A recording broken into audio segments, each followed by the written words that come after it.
All right, so the idea behind this video was to try a handful of different grips that are fairly commonly used and see if any of them make it more difficult for me to throw first nose neutral or close to it, and then very nose down, which I'm defining as -4 or below. Because I can already throw very nose down, I didn't want to accept a small amount of nose down, just to make sure that the grip, isn't the reason why I'm not getting very nose down, since I already know I'm capable of that. So that's why I chose that. And then for nose neutral, before I started filming and throwing, I said to myself that -1 to +1, I'd kind of just count that as nose neutral, because I'd probably be happy with that on the course if I was trying to throw more of a nose neutral shot.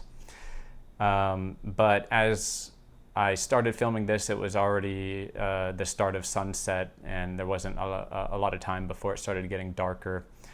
Going back and forth to throwing and checking the camera and the stats. Doing the camera work takes just as long as the throwing.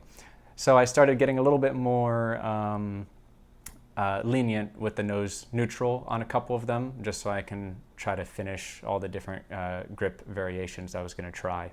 So the short version is that the technique you use to throw nose down is way more important than how you're gripping the disc within reason. So the caveats for what matters with grip is, number one, of course, you need a secure enough grip to where it's not going to slip out early. And number two is it needs to be aligned at least somewhat with your wrist flexion and extension to help you spin the disc and pocket the disc, get clean releases, and it contributes to power.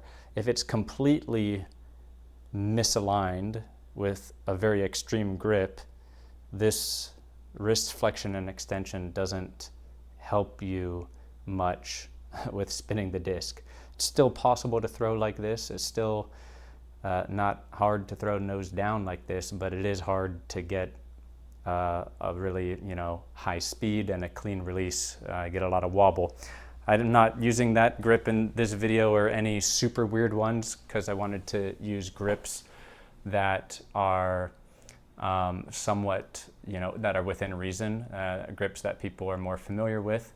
I also did not use a full fan grip because it just doesn't feel secure enough. And I wasn't throwing super hard, so I could have done a fan grip, but it just doesn't interest me, a full fan grip. I need at least one finger on the rim for me to feel secure with the disc while throwing. And then the other caveat is changing the way the disc is oriented in your hand. Since the disc is effectively an extension of your body, of your arm, changing how it feels to hold the disc can have a very big impact on how somebody swings. It could change the way they swing, and so that could have a big impact on their nose angle or other things about their swing. But much of the time, I believe it's not the grip itself. It's the other things that were changed as a side effect, which are the real reason that the angles were changed as a consequence, or something else happened. With all my tests, getting more wrist curl on the disc is the most important thing to getting more spin, not exactly how you're holding the disc. And the techniques for nose down are much more important than how you're holding the disc. So the techniques I'm using to get nose down in these tests coming up are explained in previous videos multiple times. The simplicity of nose angle video in particular does a deep dive. I'll link some of those in the description. But just as a quick recap, basically there's two things that I've found that just always work. It doesn't matter what grip I'm using. As for the techniques I'm using to throw nose down in these upcoming test throws, I've outlined them multiple times before in previous videos, particularly the simplicity of nose angle video was one that I did recently, showing all these things. But it comes down to two things that reliably work when you learn to implement them. And the first one is what people generally call turn the key, and so it's tilting the disc more nose down. And then be careful with that one if you're going to try it. It's easy to overdo it and strain yourself if your body's not used to that motion, so don't do it at full speed, and don't exaggerate it too hard deep into the follow through. Let your follow through naturally relieve the tension, like it should happen naturally if you don't force it. Work your way up progressively. So that's one of them, actually tilting, feeling like you're tilting the disc nose down. You're throwing this way, so nose down is that way. And then the second is using a lower reach back, exaggerating a lower reach back than I want. So if I reach back this low, it feels like I would be throwing this high. But if I actually want to throw more at like this height, then reaching back this low, I'm going to have to kind of like curve my swing plane down a little bit. And while doing that, you end up kind of tilting the nose down, but you also end up like it feels like you're lifting your arm a little bit upwards. So for example, my arm is pretty low here, right? If I'm reaching back low, my arm is higher here. When my arm's higher, I'm not throwing as steeply upwards. When my arm is lower, I'm throwing more steeply upwards.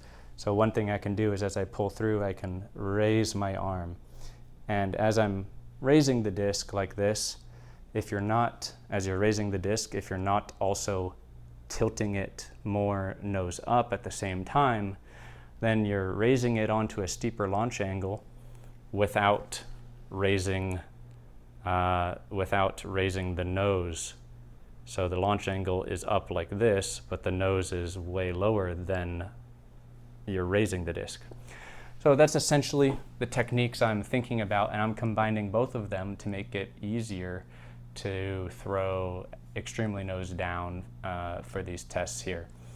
I don't normally try to throw extremely nose down on the course, but if you can throw -8, then throwing -4 feels a lot easier. So it's something I enjoy to do, to practice. It's fun, and yeah, I'm doing it so that it's easier to throw slightly nose down without feeling like I'm having to try to do anything to do it.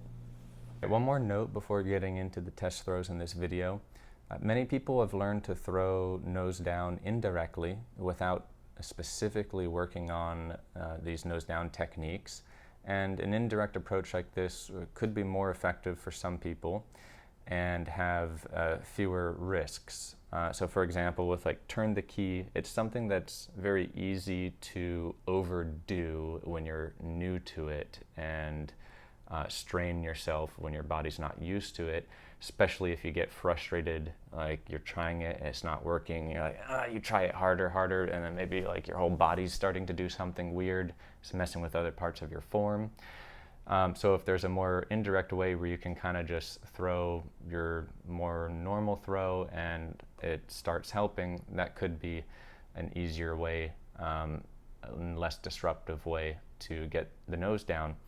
So one of these that I've heard has been effective for many people is Nick Crush and Blitz DG's backloading protocol, which goes as far as removing the front fingers completely from the disc and throwing a little bit and then gradually adding them back on, but with focus on the backloading pressure instead of front loading.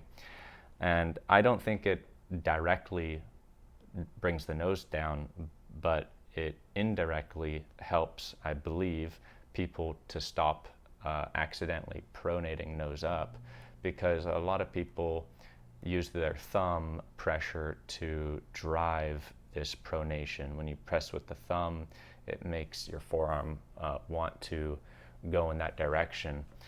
And without trying to do it, just having the front loading there makes people tempted to do that. So removing the front loading, practicing that, can help break that habit of pronation indirectly, and that could be more effective than just thinking, don't pronate, for example, which would be a more direct thought. However, I can front load as hard as I possibly can and have no added difficulty to throw nose down.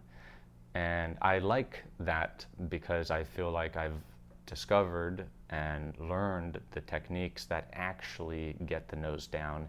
That makes me feel like there's more possibility for me to directly manipulate and control these things. And that's kind of my end goal, is getting more control over, the angles, distances, speeds.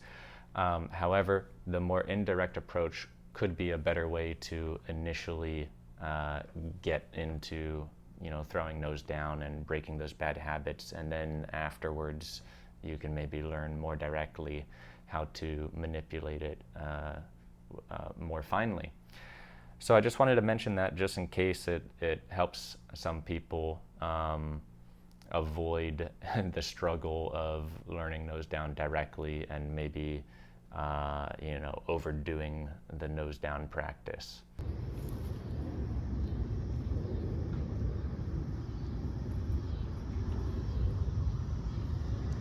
Thumb on the rim.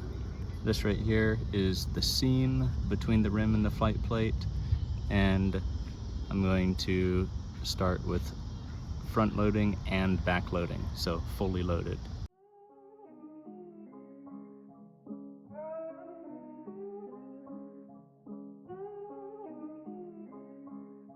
We must pay homage to him.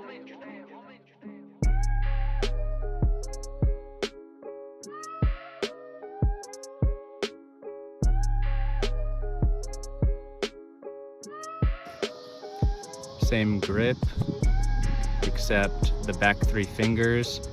Now, instead of the dip joints being an extension, they'll be in flexion. Same thumb position, same grip pressure.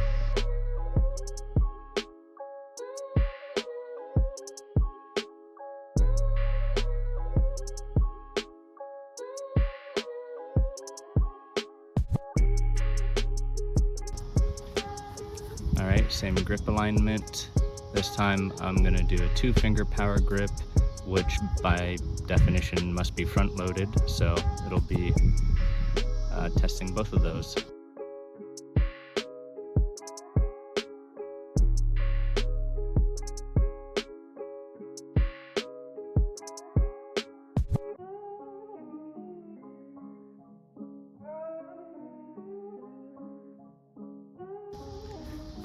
All right, similar to the first grip, but this time back-loaded.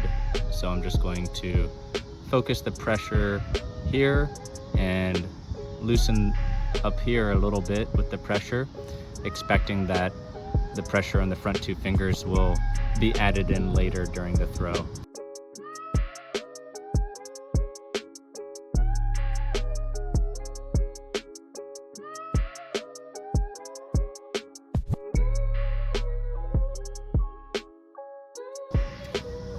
Same grip as the first one, except deep thumb placement, which means the thumb isn't really pinching with the index finger because it's too deep and the index finger isn't reaching there. If I was pinching between them, I'd have to go like this, which I'm not gonna do.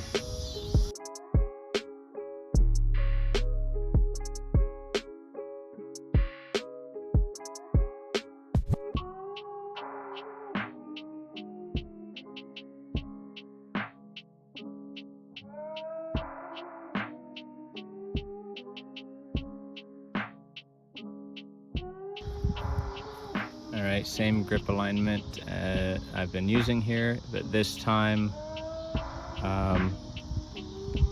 what some people call modified fan grip. I'd rather call it a power fan grip, if anything. So these two fingers are on the flight plate.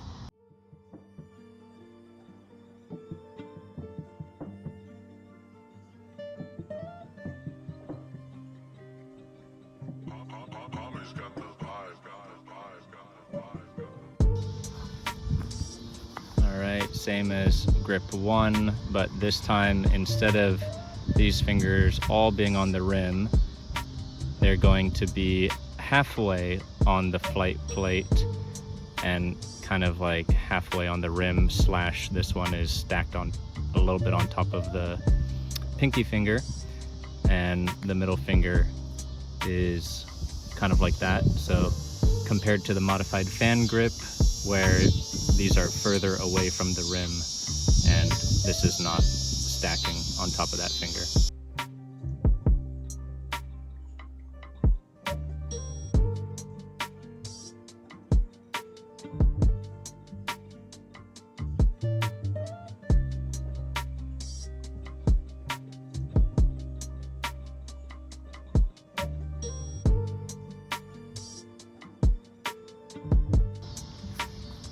All right, now a different grip alignment. So starting from where the first one is, like this, from here to here, we're going to tilt it. Gonna still keep it between these two fingers, but tilt the back side like this.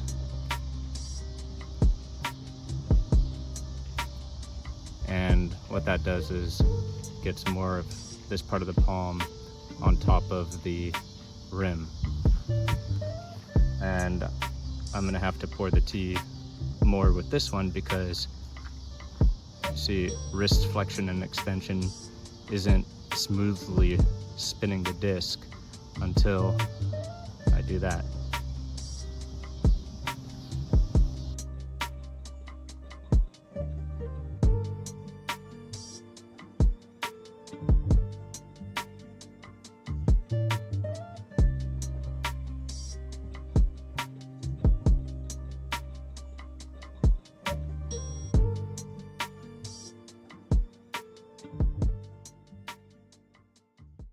All right, so this grip change seems to be one of the few that actually does have a significant impact on nose angle. I've tested it before, came to similar results, but I think I know why now. However, this grip change isn't going to stop you from throwing nose up if you have a habit of, on the way out of the power pocket, tilting the disc with pronation, which is the opposite of turn the key. If you do that, it's still going to be nose up. Okay, so if I hold the back of my hand and arm against the wall and I'm throwing this direction, I'm going to hold it here so it stays in the same position, and I put the disc in the normal alignment.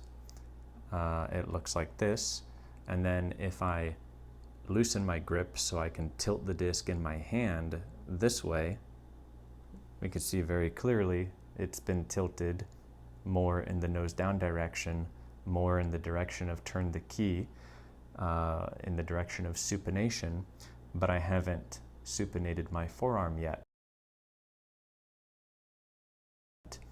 So basically, less supination, less turn the key is needed to get the nose down.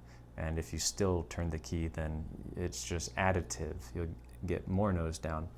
However, it's a little bit deceiving because, well, first of all, I have to, as I showed in the video, I have to pour the tea more, because if I don't, then wrist flexion and extension aren't properly aligned to spin the disc until I do that.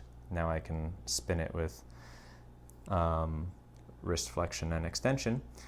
But also, you can arrive from this standard grip alignment into this other grip alignment in two different ways that look very different. So the first one I already showed you is tilting the disc like this in your hand. But the second is tilting the disc like this in your hand, which looks like, how could that get to the same place? But once I pour the tea, then it is in the same place. And I guess it just has to do with the fact that, you know, the rim is curved and the way it sits in your hand, both of them actually result in it kind of sliding into the same spot. All right, so instead of the standard alignment from here to here, I'm gonna try this alignment from here to here, which most people would say is more nose up. So when you do the standard alignment, it gets this knuckle above the rim if you curl the finger around without changing anything. And when you switch it, the disc to more over here, that knuckle gets moved to under the rim. And it also gives the index finger more reach, but if you have enough reach already, it actually doesn't really feel like it helps you get a better grip on the disc. It's actually too much reach. Whereas in the standard alignment, you can just hook it around, and that's enough to get a really strong hook there. But anyways, people say this is more nose up because from the perspective of pour the tea, this is standard alignment. In order to get this knuckle underneath the rim, you're tilting the disc like this, and that looks like it's more nose up, but you're not throwing this direction, you're throwing this direction.